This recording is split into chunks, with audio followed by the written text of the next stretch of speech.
ഞാൻ ഈ മാസം ഫസ്റ്റ് വീക്കിലാണ് വണ്ടി എടുത്തത്. വണ്ടി എടുത്ത് ഫസ്റ്റ് ദിവസം തന്നെ എനിക്ക് ചെറിയ കംപ്ലയിൻറ്റ് തോന്നി. ഞാൻ എൻ്റെ തോന്നുമായിരിക്കും എന്ന് വെച്ചിട്ട് ഞാൻ 2 പ്രാവശ്യം കൊണ്ട് നടന്ന് നാലാമത്തെ ദിവസം ഞാൻ കമ്പനി കയറ്റി. കമ്പനി കാര്യം പറഞ്ഞപ്പോൾ അവർ ഓക്കെ എന്ന് പറഞ്ഞു.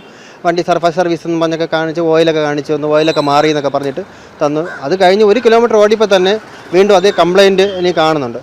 സർവീസ് സെൻ്ററിൽ പയ്യനെ വിളിച്ചപ്പോൾ പുള്ളി ഫോൺ എടുത്തിട്ടുമില്ല, ഒരു ഇതുമില്ല. അങ്ങനെ വണ്ടി ഇഷ്യൂ ചെയ്തൊരു പയ്യനുണ്ട്. എനിക്ക് അന്ന് റെസ്പോണ്ട് അതായിരിക്കുന്ന പയ്യനെ ആ പയ്യനെ വിളിച്ച് സംസാരിച്ചപ്പോൾ പുള്ളി സർവീസ് സെൻ്ററിൽ എത്തിക്കാൻ പറഞ്ഞു. വീണ്ടും ഞാൻ 25-ാം തീയതി അവിടെ കൊണ്ട് കൊടുത്തു. അവർ 3-4 വട്ടം റെഡിയാക്കി എന്ന് പറഞ്ഞ് തന്ന സാധനം വീണ്ടും ഓടിച്ച് വീണ്ടും സെയിം കംപ്ലയിൻ്റാണ്. ഒരു വല്ലാത്ത വൈബ്രേഷനാണ് എഞ്ചിൻ ഭാഗത്ത് നിന്നും. അപ്പോൾ 3 പ്രാവശ്യം 4 പ്രാവശ്യം ചെയ്തിട്ടും എനിക്ക് ആ കംപ്ലയിൻറ്റ് മാറിയിട്ടില്ല. അവസാനം ഞാൻ പറഞ്ഞു ഒരു ദിവസം വച്ചിട്ട് പോയാൽ അത് പിറ്റേ ദിവസം നോക്കി തരാമെന്ന് പറഞ്ഞ് അത് കാരണം ഞാൻ അവിടെ വച്ചിട്ട് പോയി. പിറ്റേ ദിവസം 4 മണിയായിട്ട് വണ്ടി ആ ഇരുന്ന സ്ഥലത്തുനിന്ന് എടുത്തിട്ട് പോലുമില്ല. ഞാൻ ചെന്ന് പ്രശ്നം ഉണ്ടാക്കിയതിന് ശേഷമാണ് അവർ വണ്ടി അവിടെ നിന്ന് എടുത്ത് ക്ലച്ച് വൈസും കാര്യങ്ങളും ഒക്കെ പൊളിച്ച് വെച്ചിട്ട് പറയുന്നത് മാനുഫാക്ചറിങ് ഡിഫക്റ്റാണ് സാർ, അത് മാറ്റേണ്ട അതിൻ്റെ സാധനങ്ങൾ മാറണം എന്നും പറഞ്ഞിട്ട് കുറേ ലിസ്റ്റ് തന്നേക്കുക. അത് പുതിയ എനിക്ക് RC ബുക്ക് പോലും ഇഷ്യൂ ആവാത്ത സാധനത്തിന് ഞാൻ എഞ്ചിൻ പൊളിച്ച് പണിയേണ്ട ഒരു ഗതികേടിലാണ് വന്നുകൊണ്ടിരിക്കുന്നത്.